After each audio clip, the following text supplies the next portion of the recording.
Take a look at, rather than designing realistic goals, is how can you design the most inspiring schedule for your day and your week so that you're optimizing who you are and what you can contribute to this world. And I can tell you that one of the biggest differences that I made that allowed me to create the results that I'm really proud of is designing my day with intention and being really, really clear about when I'm going to bed and when I'm waking up. You know, computers are made to run non-stop, right? We can turn them on, we can hammer away all day with not taking a break, and pretty much they're gonna keep running day after day because they're a machine.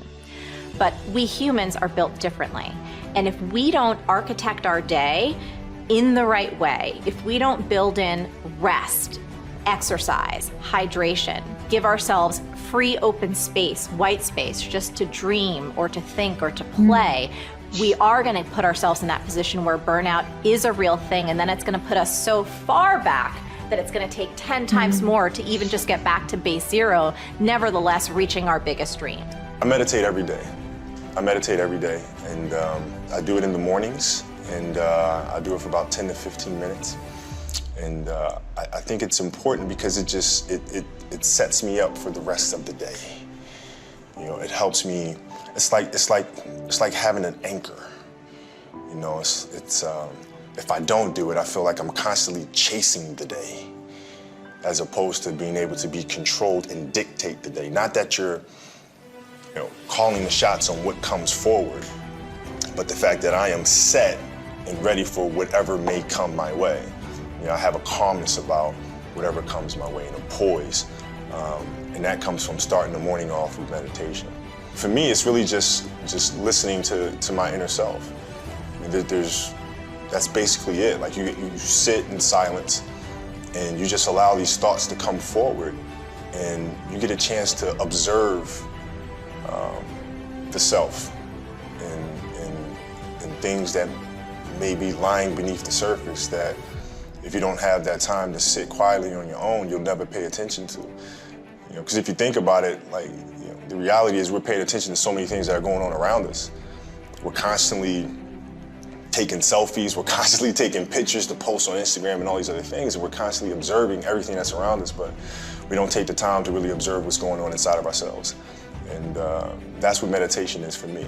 The truth is that we can all, at any stage in our life, create a life of no regrets. There's no limits, there's no impossibilities, there's no stopping point. There's not a point where from that point onwards, you don't have a chance. You always, always, always have a chance. Regret has some really important roles. The first one is that it helps us make sense of the world from our perspective for one of the first times. See, most of us have spent our lives learning what's important to us based on maybe what families thought, what communities thought, what parents thought, what education taught, whatever it is.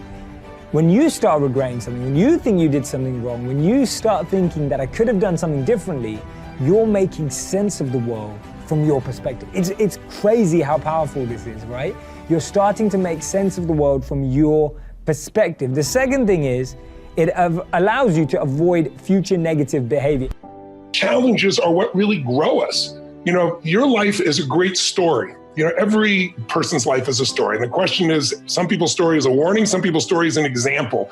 Right now, you're an example that's growing and expanding, and you have a chance to have this be the most incredible life. But it won't be a life without challenge. And the challenges we're facing right now give you an opportunity to grow like very few generations. You know, I'm sure you've heard of the Great Generation, the World War II generation.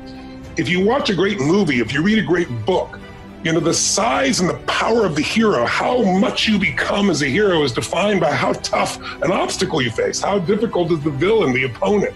And so sometimes when I've been through the toughest times of my life, one of the questions I've had to ask myself or note to myself is, I finally have a really worthy opponent. This is scaring the hell out of me, or this is challenging me, or this is making me crazy. But I also know in my gut and my soul that if I can push through, it's just like you've done in these years. You've pushed through tough times, I'm sure, many of them. But as you push through those, you become more. And as you become more, something magical happens. You don't just grow, you expand in your spirit and your soul and your capacity and your skill. And all of a sudden, fear becomes less and less a part of you. I want you to be the observer of your thinking loop and how that's spitting out your focus. And then you can shift it. Start thinking, the world has shifted. I have new opportunities. I have new capabilities. I'm alive. I've navigated the world. I have family, friends, husband, wife, kids. Like, shift that up. I am resilient. I am resourceful. I am magnificent. I am powerful. I get things done. I solve problems. You start replacing and filling that thinking loop with the world has shifted, I'm shifting too. Pivoting is what makes people, right? Like, remember, like, they don't make statues of critics, they make statues of the dreamers, the crazy ones, just like me. I'm going for that. And all of a sudden, if you're consciously aware of that thinking loop and you throw out all the crap of lack and you start putting in what you could do, then I'm gonna take uncomfortable action. I'm gonna be an innovator.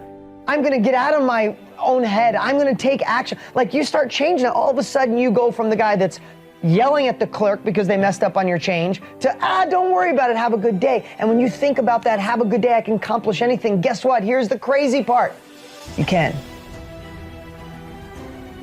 You can. I have no reason to be here.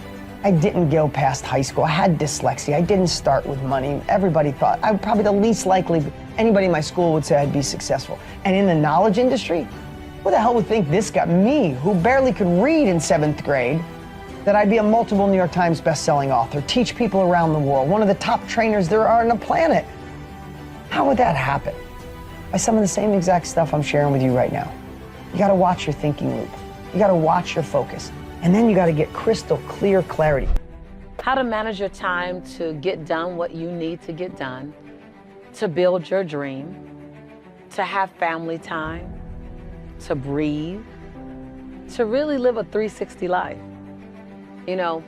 Time management for me was something that I didn't even know I was horrible at one time. See, I'm a creator, I'm a dreamer, I'm a butterfly. And what that means is I can be chaotic and sporadic, and I can go in one direction in 1 minute and then another direction another minute. But there were times early in my career, Jelani was about 5 years old at the time, he's now in his mid-20s, and I could work for 10 hours a day and literally have a list of 10 things to do and only have checked 2 of those tasks off. But I really, really worked 10 hours in the day. And I remember for years I wondered, what is it that I'm doing wrong? What is it that I'm not doing? Why do I feel overwhelmed? Why do I constantly feel as if I don't have enough time? Do you know that it takes literally as much energy to remain in overwhelm as it does to get organized and manage your time? I know that sounds crazy. I didn't believe it when I first heard it.